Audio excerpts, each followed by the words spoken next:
Hello ಸ್ನೇಹಿತರೆ, welcome to my channel. ಇವತ್ತು ನಾವು ಸೋಯಾ ಕರ್ಡ್ ಮಸಾಲಾನ ಮನೆಯಲ್ಲಿ ಯಾವ ರೀತಿ ಸುಲಭವಾಗಿ ಮತ್ತು ಟೇಸ್ಟಿಯಾಗಿ ಮಾಡೋದಂತ ಈ ವಿಡಿಯೋದಲ್ಲಿ ನೋಡೋಣ ಬನ್ನಿ. ಇದು ಚಪಾತಿ ರೊಟ್ಟಿಗೆ ಒಂದು ಒಳ್ಳೆ ಕಾಂಬಿನೇಷನ್ ಅಂತ ಹೇಳ್ಬೋದು.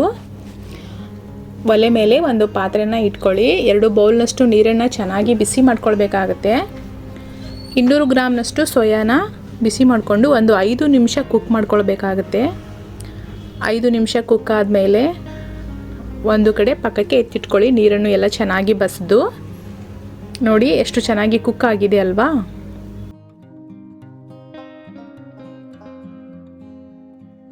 ಮೇಲೆ 1 ಸ್ಪೂನಷ್ಟು ಶುಂಠಿ ಬೆಳ್ಳುಳ್ಳಿ ಪೇಸ್ಟು, 1 ಕಪ್ನಷ್ಟು ಮೊಸರು, 2 ಸ್ಪೂನಷ್ಟು ಕಸೂರಿ ಮೇಥಿ, 1 ಸ್ಪೂನಷ್ಟು ಧನಿಯಾ ಪುಡಿ, 1 ಸ್ಪೂನಷ್ಟು ಅಚ್ಚ ಪುಡಿ, 1 ಟೀ ಸ್ಪೂನಷ್ಟು ಅರಿಶಿನ, ರುಚಿಗೆ ತಕ್ಕಷ್ಟು ಉಪ್ಪನ್ನು ಸೇರಿಸಿ ಚೆನ್ನಾಗಿ ಕೈಯಿಂದ ಮ್ಯಾರಿನೇಟ್ ಮಾಡಬೇಕಾಗುತ್ತೆ.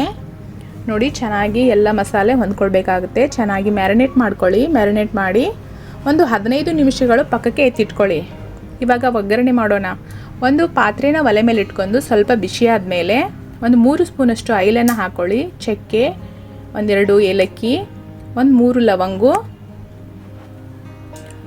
1 ಚಕ್ರ ಮೊಗ್ಗು, 2 ಪಲಾವ್ ಎಲೆ, ಸ್ವಲ್ಪ ಜೀರಿಗೆ, ಸ್ವಲ್ಪ ಸಾಸಿವೆ, 1 ಚಿಟಿಕೆಯಷ್ಟು ಇಂಗು ಒಗ್ಗರಣೆಗೆ, 2 ಎಸಳಷ್ಟು ಕರಿಬೇವು ಸೊಪ್ಪನ್ನು ಹಾಕಿಕೊಳ್ಳಿ.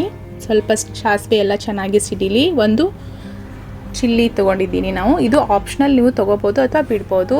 2 ಈರುಳ್ಳಿನ ಸಣ್ಣಗೆ ಕಟ್ ಮಾಡಿಕೊಂಡು ಹಸಿ ವಾಸನೆ ಹೋಗುವವರೆಗೂ ಚೆನ್ನಾಗಿ ಫ್ರೈ ಮಾಡ್ಕೊಳ್ಳಿ. 1 ಟೊಮೊಟೊನ ಕೂಡ ಇಲ್ಲಿ ನಾವು ಸೇರಿಸ್ತಾ ಇದ್ದೀನಿ.